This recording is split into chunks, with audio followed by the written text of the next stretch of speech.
Good morning, everyone. My name is Glenn FitzGerald. I'm with Cape and Coast Bank, and I'm here with Derrick and Adrean Pratt from Reliable Fence of Cape Cod. And I am a third-generation employee, second-generation owner of Reliable Fence Company of Cape Cod. I was literally born into the business. My father owned the company. I started working here when I was very, very, very young. So Derrick's dad started working Reliable Fence Company in the 60s? Yes, 1962. And Derrick's grandfather actually worked for Reliable Before that. Too. Yes. So, and then in the 80s, Derrick's dad bought the company. Correct. And, Derrick's been kind of working alongside his dad since then. And then his dad passed away in 2014, and we took over the business. And a lot of guys we have that work here actually work under Derrick's dad. Derrick's business partner, Nick Svensson, worked under Derrick's dad. Our workshop manager also worked under Derrick's dad, Stan Pratt. A lot of people on the Cape might recognize that name. A lot of consistency there. Yes, yes. We're all local Cape Codders. We all grew up on the Cape. Pretty much everyone who works here grew up on the Cape, local Cape Codders. Yes. And we really strive to have a company that supports our employees so that they can live on Cape Cod. Employees, I remember, Derrick, we were chatting a little while back, and you had mentioned some nonprofit work that you do for Correct. some of the nonprofit organizations on the Cape. Yes, so we've always donated to local nonprofits. This past year, we decided to create a program called Fence It Forward. So what we did with Fence It Forward is our busiest months of the year, 6 busiest months of the year, we are taking 6 local nonprofits and highlighting one nonprofit per month. And we will take 1% of our sales for that month and donate it to the nonprofit organization. So you guys are really part of the Cape Cod fabric. Yes. Is what I'm hearing. Yes. We've had kind of partnerships with both Tommy's Place and the Wildlife Center of Cape Cod the past 3 or 4 years. Tommy's Place, we donated all the fence at both their locations.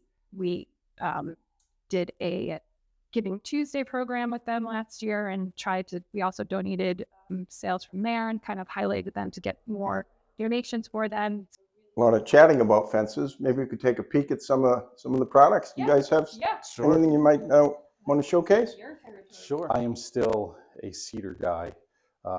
Vinyl fence has come a long way and taken over the industry quite a bit. It's taken a big chunk of our sales, but I still love cedar fence, wood fence. We offer many, many styles. A lot of our fence is fabricated in-house. So whether it's a stockade fence, whether it's cedar board fence, horizontal board fence has now become very popular. Instead of the vertical board this way, people are now going horizontal. We also, one of our bigger sellers now is what we call a picture framed welded wire fence. So welded wire fence is probably one of our most popular items right now for this year. So it's a black welded wire frame, welded wire that gets framed out in cedar. Typical job is... I'm guessing you measure by feet, probably? Correct, yeah. So for the Cape, it's probably a typical job is 100 to 300 feet, somewhere around there. A lot of privacy fence.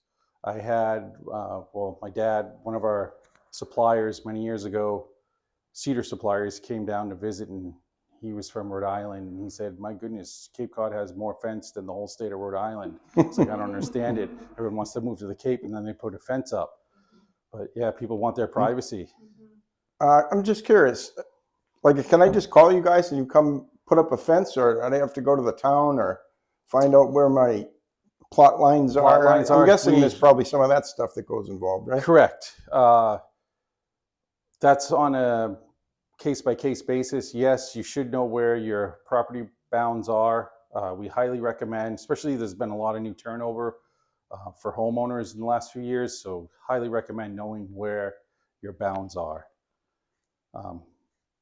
And then as far as having to go to the towns, each town is different.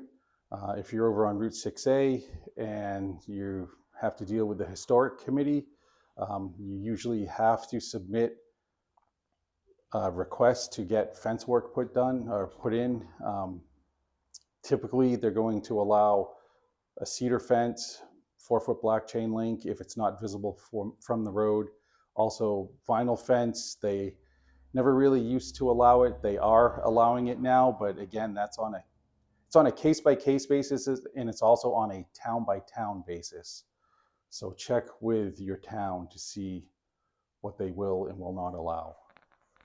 So Derrick, how did we help you with your business? I know that we worked on a line of credit a little while back. Correct. Yes. So with the line of credit, we were able to purchase some equipment that we needed when we moved into the shop. So we have a machine here that puts a 2-inch dowel on the end of our rails for our fence, for our cedar fencing. And then we have a topper machine over there, which puts a top on our post and on our cedar boards, whether you need a bevel top or a French Gothic top.